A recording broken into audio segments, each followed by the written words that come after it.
বেশ কয়েকদিন ধরে, কয়েকদিন বলাটা একদমই ভুল হবে, কয়েক মাস ধরে আমার যা হেয়ার ফল হচ্ছে, আমি তো ভাবছি আমি কদিন পর টাকলু হয়ে যাব। এটা নিয়ে আমি রীতিমতন খুবই ভয়ে আছি। আজকে আমি ভেবেছি আমি বাড়িতে প্রাকৃতিক উপকরণের সাহায্যে একটা তেল বানাবো, যেটা আমি তোমাদের সাথেও শেয়ার করব। চলো আগে কি কি লাগবে সেগুলো বলে দিই তোমাদের দিকে। নিম পাতা চুলের জন্য একটি প্রাকৃতিক এবং উপকারী উপাদান। এটি খুশকি, চুলকানি এবং চুল পড়া দূর করতে সাহায্য করে। নিম পাতায় অ্যান্টি ফাঙ্গাল, অ্যান্টি ব্যাকটেরিয়াল এবং অ্যান্টি ইনফ্ল্যামেটরি বৈশিষ্ট্য রয়েছে, যা চুলের বিভিন্ন সমস্যার সমাধানে সাহায্য করে। জবা ফুলের মধ্যে অ্যামিনো অ্যাসিড রয়েছে, যা চুলে ক্যারাটিন প্রোটিনের উৎপাদন বাড়িয়ে তোলে। এটি চুলের প্রাকৃতিক জেল্লা ধরে রাখতে সাহায্য করে। চুলের ফলিকলগুলিকে উদ্দীপিত করতে এবং মাথার ত্বকে রক্ত সঞ্চালন বাড়িয়ে তুলতে সাহায্য করে। থানকুনি পাতা, ফলে মাথায় নতুন চুল গজায়। কারি পাতা নিয়মিত ব্যবহারে চুলকে প্রয়োজনীয় পুষ্টি দিয়ে পূরণ করতে পারে। চুলের সামগ্রিক স্বাস্থ্যের প্রচার করে।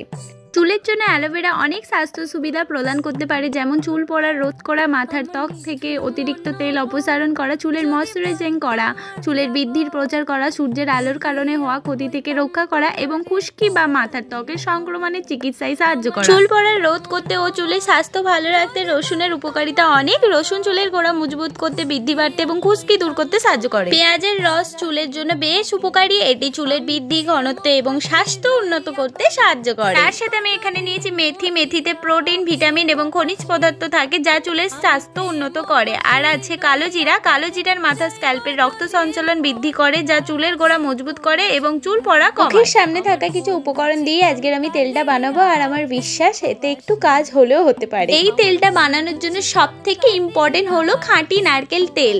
হ্যাঁ, এটা কিন্তু খাঁটি নারকেল তেল, মানে আমাদেরই গাছের নারকেল গাছ থেকে মা শুকনো করিয়ে এটা কল থেকে ভাঙিয়ে এনেছে।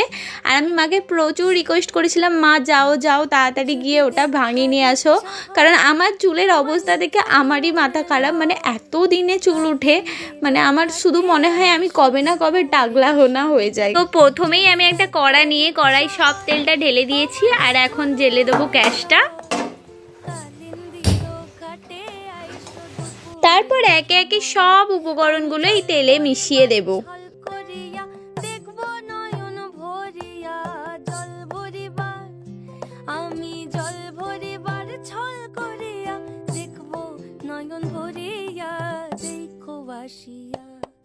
আমার বন্ধু চিকন কালিয়া দেখো বাসিয়া, আমার বন্ধু চিকন। ব্যাস, এগুলো এখন আমি তেলের মধ্যে ফোটাতে দিয়ে দেবো, আর ততক্ষণ ফোটাবো যতক্ষণ না এই সব কটা উপকরণ কালো হয়ে একদম পুড়ে না যাচ্ছে, তাহলে কিন্তু তেলটা খারাপ হয়ে যাওয়ার সম্ভাবনা থাকে আর এর মধ্যে দিয়ে বাজে দুর্গন্ধ ছাড়তে পারে। ঠিক এরকম হয়ে যেতেই কিন্তু আমি গ্যাসটা অফ করে দিয়েছি। আর এখন এই যে এত কিছু দিয়েছিলাম সেগুলো ছান্তার সাহায্যে ছেঁকে নেবো, কারণ ঠান্ডা হয়ে গেলে তেলটা না ওই এত কিছুর মধ্যে তেলগুলো সব ঢুকে যাবে, তখন আর ওখান দিয়ে বের করতে খুব প্রবলেম হয়ে যাবে। তাই গরম থাকতে থাকতেই কাজটা করে নিতে হবে। দেখো কতটা কি এই তেলটা উপকারী দেবে সেটা আমিও ঠিক মতন এখনো বলতে পারছি না, কারণ আমি তো এই সবে ইউজ করছি। তো আমি যদি ফল ভালো পাই অবশ্যই কোনো একটা ভিডিওতে জানিয়ে দেবো। আর আমার মনে হয় দোকানের ওই কেমিক্যাল যুক্ত তেলের থেকে এরকম প্রাকৃতিকভাবে তেল বানিয়ে মাখাটা চুলের জন্য অনেক অনেক অনেক উপকারিতা হবে। আর আমার সাজেশন, আমি বলবো বাড়িতে এইভাবেই তেল বানিয়ে মাখো, কারণ এটা আর দোকানের কেমিক্যাল যুক্ত তেলের মতন না। এটা তোমার নিজের হাতে বানানো একটা তেল, যেটা চুলের জন্য একদম বেস্ট। তো কি ভাবছো, একবার বানিয়ে দেখো। টাটা।